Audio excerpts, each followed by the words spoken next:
هاي، انا روان، والنهارده هقول لكم ليه لازم نبطل نقارن نفسنا بالناس اللي حوالينا وكمان بالناس اللي على السوشيال ميديا.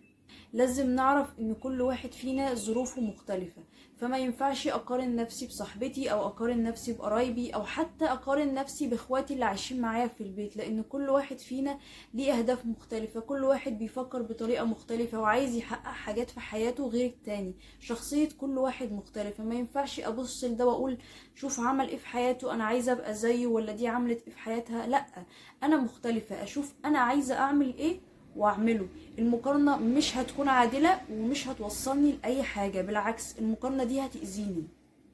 وأسوأ مقارنة أنا ممكن أعملها هو إني أقارن نفسي بحد من على السوشيال ميديا. ليه؟ لأن السوشيال ميديا كلها فيك، 99% فيك.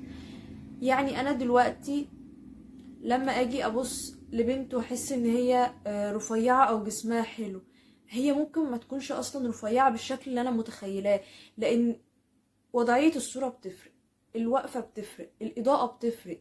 ممكن وقفة معينة ترفعها، وقفة تتخنها، وقفة تطولها، وقفة تقصرها. كل حاجة بتفرق، فالمقارنة مش هتبقى عادلة.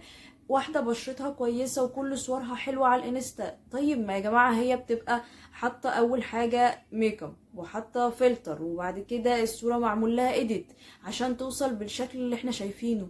مش حقيقي. ومش بقول ان هم مش بيهتموا بنفسهم واحنا ما نهتمش بنفسنا، لا، هم اكيد بيهتموا بنفسهم، بس ده مش معناه ان بشرتها ما فيهاش عيوب، مش معناها ان هي طول الوقت رفيعة او طول الوقت محافظة على جسمها او كلنا بيجي علينا فترات هرموناتنا بتتغير، ممكن يطلع لنا حباية، ممكن نتخن شوية، ممكن نخس، كل دي حاجات طبيعية. فلازم نعرف ان اللي على السوشيال ميديا مش حقيقي، والمقارنة مش هتبقى عادلة تماما. انا بضيع ثقتي في نفسي وبجلد نفسي على الفاضي. طيب المفروض هنعمل ايه؟ المفروض ان انا هتابع ناس شبهي. ليه؟ علشان اطور من نفسي مش اقارن نفسي بيهم. يعني مثلا انا لو شعري كيرلي هتابع بنت شعرها كيرلي، لو انا جسمي مليان هتابع بنت جسمها مليان، جسمي رفيع هتابع بنت جسمها رفيع. طب ليه؟ علشان اشوف هما بيعملوا ايه وهعمل زيهم. بشرتي مختلطة، اشوف هي بتستخدم ايه لبشرتها علشان تبقى كويسة. ومش معنى ان انا قلت ان احنا نتابع ناس شبهنا ان احنا ما نطورش من نفسنا، لا بالعكس. مش معنى ان انا قلت ان احنا لو جسمنا مليان نتفرج على ناس جسمها مليان ان انا احصر نفسي في المكان ده. لا، لو انا عايزة اطور من نفسي واوصل لجسم معين واخس واعيش حياة صحية، مفيش مشكلة ان انا اعمل كده خالص. بس اعمل كده وانا بحب نفسي، اعمل كده وانا عارفة اني بشجع نفسي وحط هدف قدامي. مش بعمل كده وانا بقارن نفسي بالشخص التاني اللي انا حاطه صورته طول الوقت قدامي وانا عايزه ابقى زي الشخص ده. انا كده عمري ما هتطور. انا هبقى باذي نفسي وعماله بدي لنفسي طاقه سلبيه وبقول لنفسي بصي دي احسن منك، بصي مش عارف ايه، مش هوصل لحاجه.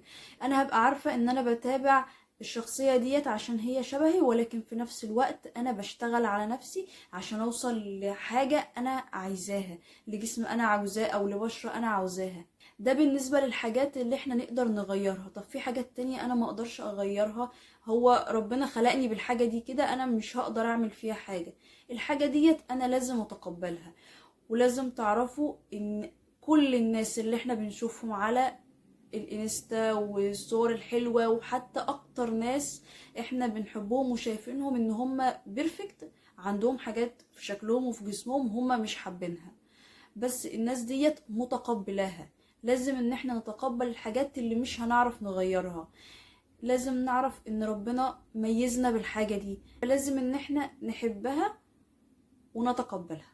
المقارنة الوحيدة اللي نقدر ان احنا نعملها هي مقارنة واحدة، ان انا اقارن نفسي بنفسي، اقارن نفسي النهاردة بنفسي امبارح او من اسبوع. النهاردة انا بعمل ايه، من شهر انا كنت بعمل ايه، النهاردة انا وصلت فين، من سنة انا كنت فين.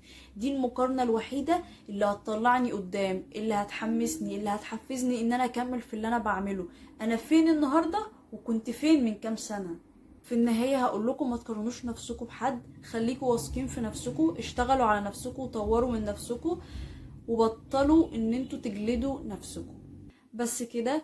يا رب تكونوا استفدتوا حاجة. لو عجبكم الفيديو ما تنسوش تعملوا لايك وسبسكرايب، وكمان تقولوا لي تحبوا الفيديو الجاي يكون عن ايه.